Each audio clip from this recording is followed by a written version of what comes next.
नमस्कार, आप देख रहे हैं द बुक शो। मैं हूं प्रवीण और आज मैं लेके आया हूं 2022 में प्रकाशित चर्चित साहित्य किताबों में से एक पथ ही मुड़ गया। यह एक नाटक है। इसे लिखा है ज्योति कुमारी ने और इसे प्रकाशित किया है प्रलेख प्रकाशन ने। यह बच्चों के यौन शोषण पे है जो परिवार में होता है। आमतौर ये बड़ी आम घटना है जिसको बच्चे बता नहीं पाते। यह द बुक शो का पहला ब्लॉग है और आपको इस तरह के वीडियो ब्लॉग मिलते रहेंगे। हम यहाँ पे निबंध, कहानियाँ, नाटक, कविताएं, साहित्य के विभिन्न विधाओं पे बात करेंगे, उसके विभिन्न पहलुओं पे बात करेंगे और आप इसको सब्सक्राइब कर लें। Thank you. अब आप पढ़ते हैं इसका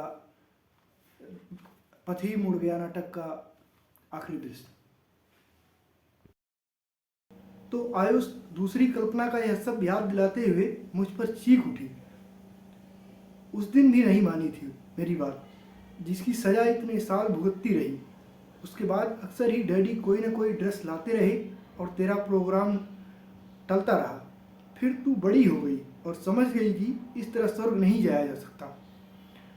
इस तरह स्वर्ग नहीं जाया जा सकता, मगर अगर तू उस खोहड़ में किसी तरह घुस जाती तो दम घुटने से तेरी मौत तो हो ही जाती, मुक्ति तो मिल ही जाती तुझे। मगर नहीं, तुझे तो डैडी के लाए ड्रेस पहनने होते थे। अब फिर वही गलती। तू कभी सुधर नहीं सकती। चप चप घिस घिस सहते रहना ही तेरी नियति है। तुझे इससे मुक्ति मिल ही नहीं सकती, कभी नहीं मिल सकती।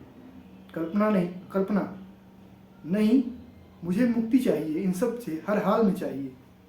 दूसरी कल्पना, तो छोड़ दे ड्रेस का मोह और कूद जा। फिर मुझे भी लगा कि आयुष सच ही तो कह रही है और फिर मैंने अपने आप को इन शब्दों से उत्प्रेरित किया। एक खेप है शेष, किसी विध पार इसे कर जाओ। देखो उस पार चमकता है मंदिर प्रियतम का। यह दोहराते हुए मैंने अब आंखें बंद की और छलांग लगा दी। मैं तेजी से नीचे गिरती जा रही थी। क्या बताऊं, अचानक आंखें मुद गई, स्वर्ग नजर आने लगा। सिर में हमेशा कुछ जमा रहता था, पिघलने लगा। अब तक का जमा सारा चप चप घिस घिस खर खर सब दोनों कानों से धुएं की तरह निकलने लगे। मुक्त की प्रक्रिया शुरू हो चुकी थी। चिर तृप्ति मुझे अपने साथ रुका कर रही थी। चिर शांति मेरे ललाट चूम रही थी। अंदर का लावा बहने लगा था बाहर की ओर और आसमान की सारी ठंडक मेरे कलेजे में समाई जा रही थी। मेरी आत्मा अपने परमात्मा की ओर बाहें फैलाए उनसे एकात्म होने को दौड़ पड़ी थी। निश्चल गंगा मुझे इस एकात्मकता की ओर बहाए जा रही थी। मैं बहुत खुश थी कि चलो आखिर मेरी वर्षों की साध आज पूरी हो गई। सारे दुख तकलीफ खत्म हो। लेकिन तभी मैं ऊपर की ओर खींचने लगी। बहवा हिचकोले खाने लगी। फिर नीचे, फिर ऊपर। पृथ्वी का चुंबक गुरुत्वाकर्षण बल मुझे पूरी ताकत से नीचे की ओर खींच रहा था। मगर ऊपर से कौन खींच रहा था? क्या ऊपर भी कोई चुंबक होता है?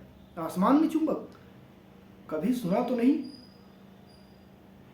कहीं आकाश का गुरुत्वाकर्षण बल तो मुझे नहीं खींच रहा था। साइंस में पढ़ा था कि पृथ्वी की तरह ही हर पिंड में गुरुत्वाकर्षण का बल होता है, लेकिन हर चीज ऊपर से नीचे की ओर गिरती है, ऊपर तो नहीं जाती।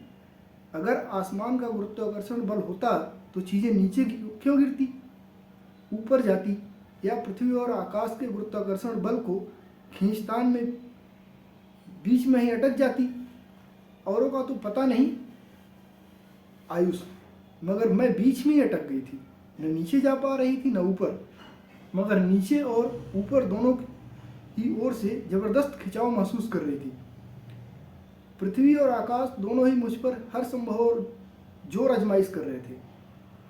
मैं कुछ समझ नहीं पा रही थी, समझने की कोशिश ही कर रही थी कि तभी दूसरी कल्पना चीखी मुझ पर। आयुष जोर से चीखी, क्या बुदबुद की जा रही है? और जोर लगा नीचे की ओर। आज आसमान जीतना नहीं चाहिए। मैंने पूरी ताकत समेटी और अपने इष्ट देव को याद करने के लिए सिर आसमान की ओर उठाया। यह क्या? आसमान का गुरुत्वाकर्षण बल नहीं, चुंबक भी नहीं। मुझे तो ज्यां पाल सार्त्र याद कर रहे थे, खींच रहे थे पूरा जोर लगाकर। हमारी निगाहें मिलते ही वे चीख पड़े, दूसरे नरक हैं।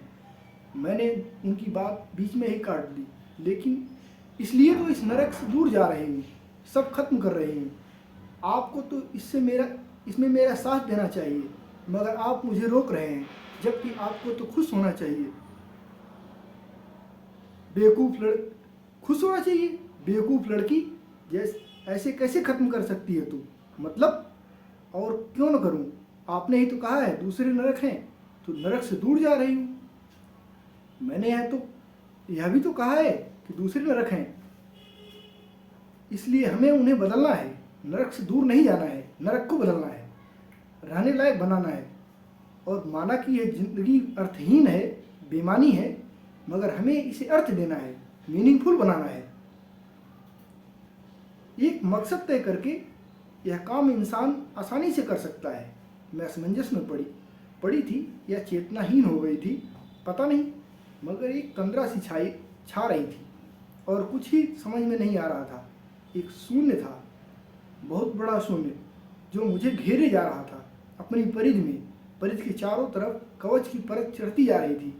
हर परत के साथ जहाँ पाल सार्त्र की आवाज़ भी उसी शून्य में विलीन होती जा रही थी। दूसरी कल्पना मुस्कुरा रही थी। जहाँ पाल सार्त्र चीख रहे थे, मगर मुझ तक अब उनकी आवाज़ पहुँच नहीं पा रही थी। वह शून्य गोला मुझे पूरा जोर लगाकर नीचे धकेल रहा था।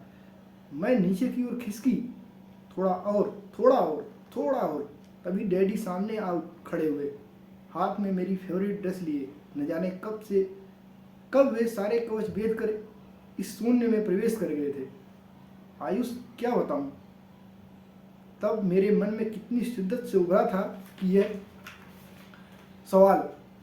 तो क्या मुझे स्वर्ग जाने से रोकने के लिए ही डैडी अक्सर मेरे लिए कोई ड्रेस नहीं लाते थे? नहीं, क्योंकि डैडी तो कभी मेरी इच्छाओं और परेशानियों को समझ ही नहीं सके। क्योंकि जब कभी मेरी जिस परेशानी को वो समझ पाए, उसका उपाय तो किया ही उन्होंने। जाहिर है, अगर वे मेरी इन दिक्कतों को समझ जाते तो इसका भी उपाय ज़रूर करते। कुछ नहीं तो कम से कम मेरा इलाज तो ज़रूर ही कराते। और ड्रेस इस वजह से न सही, मगर लाते तो प्यार से ही थे। It means daddy loves me. Yes, he loves me a lot. और आयुष, तभी मैंने देखा कि डैडी की लाई सारी ड्रेस एक के बाद एक आ रहे हैं और एक दूसरे से जुड़ते जा रहे हैं।